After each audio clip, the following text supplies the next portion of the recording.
Hi, I'm Dr. Dan Sraow, and it's my honor to be part of the second annual Women's Heart and Vascular Symposium. So today we're going to be talking about PAD, and specifically we're going to, of course, look in gender differences in PAD. Disclosures are none. Accreditation, this is to ensure that you'll get your CME credits and hopefully learn something from this today. So I'd like to make a couple acknowledgements. One, Dr. Nasir for helping with the slides, and of course, Dr. Bond for not only helping with this presentation, but putting the whole course together, and also thank her for inviting me. So objectives today, we're going to learn about the scope of PAD, of course, the differences, gender-based differences in PAD. We'll learn a little bit about critical limb ischemia, and we're going to see how we could implement this in our women's cardiovascular health programs and also in the PCP's office to try to improve these outcomes and switch some of the numbers to a more positive one.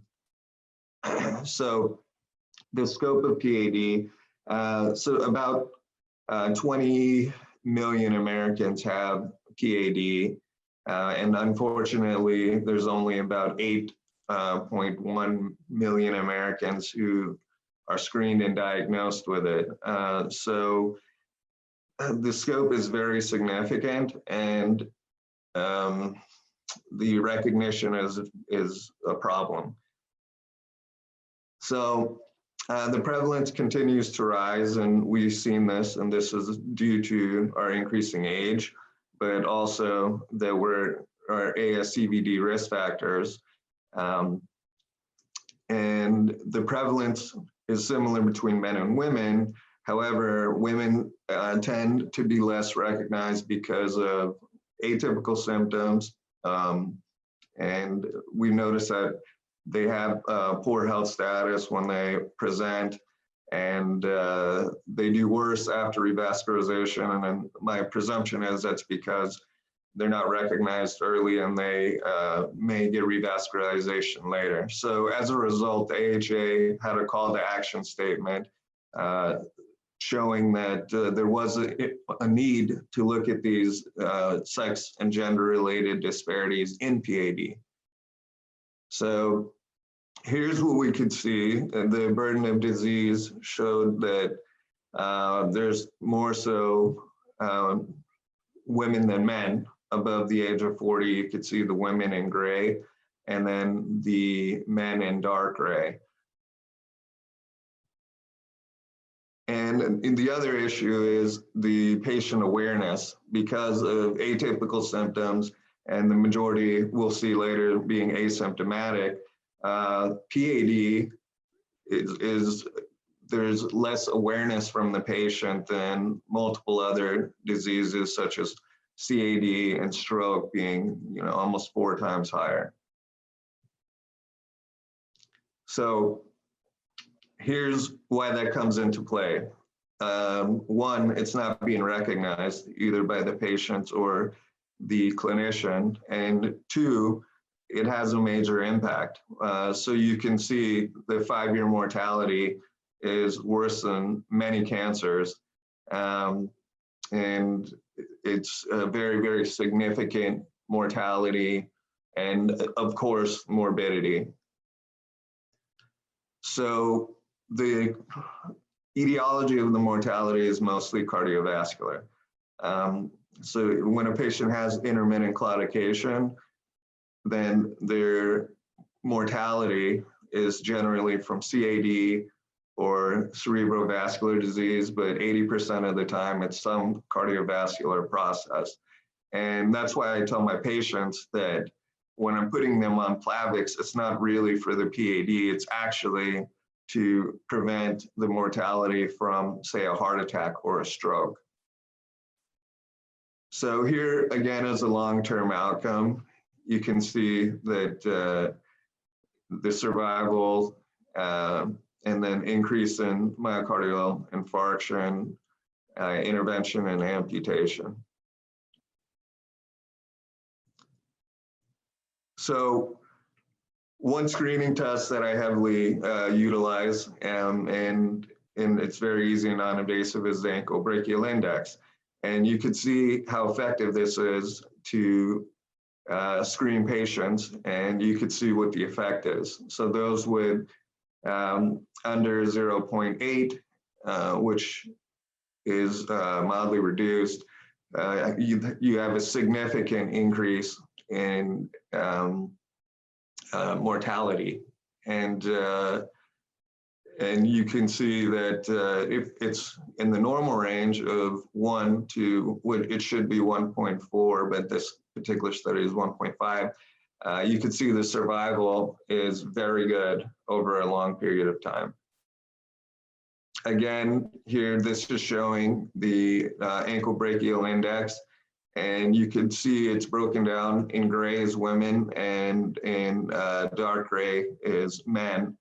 And you can see that on the extreme ends, the total mortality is higher in women. So that would be severe PAD at ankle brachial index of 0.6. And then you can see the cardiovascular mortality is higher when it's above 1.4, which is abnormal, and severe in the range of 0.6 to 0.7.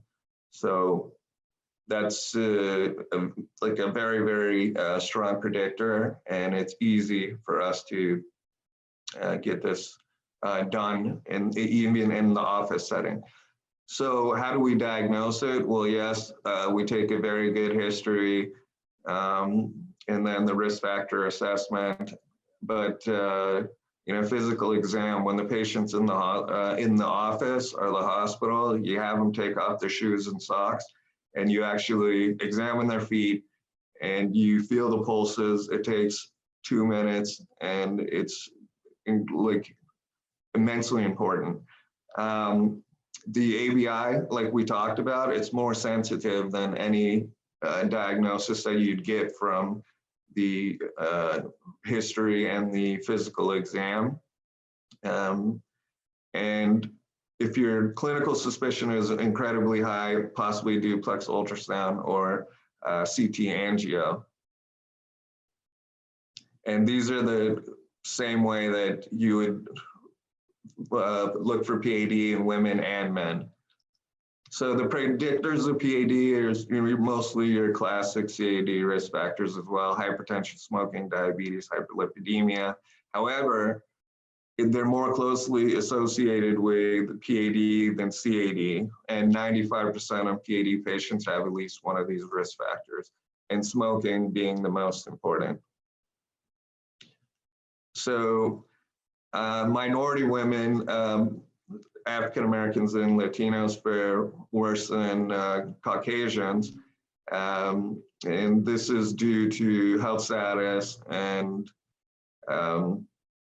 rates of disability and mortality. So in some minority populations, there's social and economical deterrents to getting healthcare. And in women, you can see particularly a trend that in Black females, that they have a higher chance of getting amputation. So there is a need to more aggressively screen women, and particularly women of color, in order to increase this epidemic of amputations that we've been seeing. So as we said before, the majority of patients are asymptomatic, and that's a clinical challenge. Then we have 10 to 35% who have intermittent claudication. Those are easier to pick up, but unfortunately a lot proceed to critical limb ischemia, and you could see what that looks like. And then those tend to be harder to revascularize, but still with new techniques, very doable. So this is what we propose: early screening for anyone above the age of 65 should get screened. Anyone above the age of 50 who has ever smoked or has diabetes, and anyone who has on physical exam any sores or cold feet or poor nail and hair growth, and of course these common risk factors. And the other important point is, if any of these patients that you screen with these risk factors, they're normal, that doesn't mean that you leave it alone forever. You rescreen them in 5 years. So unfortunately, the stats show that 65% of people getting a limb amputation did not have an ABI documented, and we'll see that many of them didn't have an angiogram either, which is something that I would want if I was going to lose a limb. So critical limb ischemia. You can see that the 5-year mortality rates pretty much like more than double from having PAD to, if you progress to CLI, you're at 61%, and you're at a very high risk of limb loss. And we could see that it's associated with morbidity and mortality because limb loss comes with both of that. And it's underrecognized in women compared to men. Then they generally present late when they already have rest pain, ulceration, or tissue loss. 1 out of 10 women with CLI require major amputation within 90 days. And the mortality in men and women are increased to 10% in 90 days and 25% in 1 year, which is very significant. And then the treatment is revascularization, and that improves both symptoms, wound healing, and attempts to prevent amputation. So between men and women, you can see men in blue and women in red. Unfortunately, there's a lower rate of intensive medical therapy, like a statin, high intensity statin. There's a lower rate of revascularization, and this is generally driven by surgical revascularization, hybrid. And as a result, there's a worse 90-day mortality and 1-year mortality in women, and a higher rate of direct amputation, unfortunately. And as we said before, in Black females, the 90-day risk of amputation was 20.1% versus 9% in their counterparts who were Caucasian. So angiograms, like we discussed before, are very underutilized. People are getting amputations without angiograms. So with no vascular intervention, 54% did not get angiograms. So above 50% never had an angiogram, despite having probably a below the knee amputation, which could have been avoided. 17% intervention or surgery, 17% had an angiogram only. So the impact of amputation, the International Diabetes Federation says a leg is lost every 30 seconds in this world. And 49% not having diagnostic vascular intervention prior to amputation, which is something that we've standardized in our own hospital, that they have to have an angiogram prior to amputation. And this comes with a price tag of $270 million per year. But more of a price tag to these patients who are losing their leg. And because these limb salvage teams that we've created can reduce amputation rates by up to 45 to 85%, depending on which program that you're looking at. We've had a big impact in our program. So here's why. You can see that prior to 1999, that revascularization was mostly, it was basically 100% surgery, and the amputation rates were high. And then we started ramping up endovascular interventions, and you can see a correlation between reduction in amputations. And again, you could see that here. This is showing the similar thing. Increased endovascular procedures correlate exactly with decreased amounts of amputations. So how do we treat PAD? The lifestyle changes. So exercise, smoking cessation is the most important thing.